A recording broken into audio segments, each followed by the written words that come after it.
Qatar సైన్యానికి సంబంధించినటువంటి హెలికాప్టర్లో 6 పాకిస్తానీ ఎవరు న్యూక్లియర్ అణ్వస్త్ర సైనికులుగా సైంటిస్టులు ఉన్నారు, అణుశాస్త్రవేత్తలు ఉన్నారు. ఆ హెలికాప్టర్ కాస్త తాజాగా కూలిపోయింది, ప్రాణాలు కోల్పోయారు. మొత్తం 6 కూడా. వీళ్ళందరూ పాకిస్తానీలు. అంటే ఇరాన్లో జరుగుతున్నటువంటి అణ్వస్త్ర తయారీకి పాకిస్తాన్ వాళ్ళు సహకరిస్తున్నారు మొదటి నుంచి కూడా. ఇది ఇప్పటిదాకా ఉన్నటువంటిది మరొకసారి నిరూపణ అయింది. అది ఆ విషయం తెలిసి వాళ్ళని అక్కడి నుంచి షిఫ్ట్ చేసేటటువంటి వ్యవహారం ఇప్పుడు తాజాగా పాకిస్తాన్ చేపడితే మధ్యలో ఇరాన్ పేల్చేసింది అన్నటువంటిది ఒకటి. ఇక్కడ 3 రకాల కథనాలు వస్తున్నాయి. రెండవది, ఇరాన్లోని న్యూక్లియర్ ప్లాంట్లో పాకిస్తాన్ నుంచి వెళ్ళిన వాళ్ళకి జీతాలు ఇచ్చి పెట్టుకున్నది ఇరాను, కానీ వాళ్ళని పంపించింది మొసాదు. అక్కడ ఉన్నటువంటి బ్లూ ప్రింట్లు అసలు టోటల్గా నటాంజ్ దగ్గర నుంచి ఇస్ఫహాన్ దగ్గర నుంచి ఇరాన్కి సంబంధించినటువంటి అణుస్థావరాలన్నీ వాళ్ళకి తెలుసు. ఆ బ్లూ ప్రింట్లు అన్నీ వాళ్ళే తయారు చేసింది. దాని ప్రకారమే అక్కడ అంతా కూడా కన్స్ట్రక్షన్ ఇదంతా జరిగింది.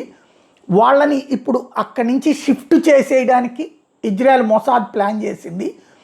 అలా చేస్తున్న విషయం అంటే వాళ్ళందరూ మొసాద్ పెట్టిన ఏజెంట్లు అని తెలిసి వాళ్ళకి $80 బిలియన్ సంబంధించినటువంటి ఒప్పందంలో భాగంగా అక్కడికి పంపించారు. వాళ్ళని ఆ తర్వాత సేఫ్గా అవతలకు పంపించి అమెరికాలో సెటిల్ అయ్యేటట్టు చేస్తామంటే పాకిస్తానీ న్యూక్లియర్ సైంటిస్టులు ఇరాన్లో స్పైలుగా పనిచేసి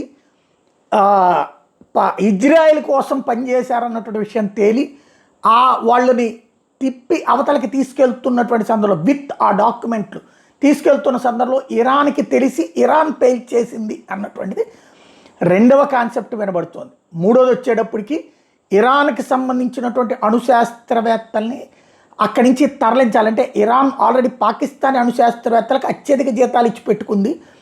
తర్వాత వాళ్ళు వెళ్తూ ఉండగా వాళ్ళని ఇప్పుడు అక్కడి నుంచి షిఫ్ట్ చేసేస్తోంది, ఒక రష్యా వైపుకు పంపించేస్తోంది. ఇప్పుడు తాజాగా నటాంజ్ మీద వరుసగా దాడుల నేపథ్యంలో వాళ్ళని రక్షించలేమని చెప్పేసి వాళ్ళని రష్యా దగ్గరికి పంపించేస్తుంది.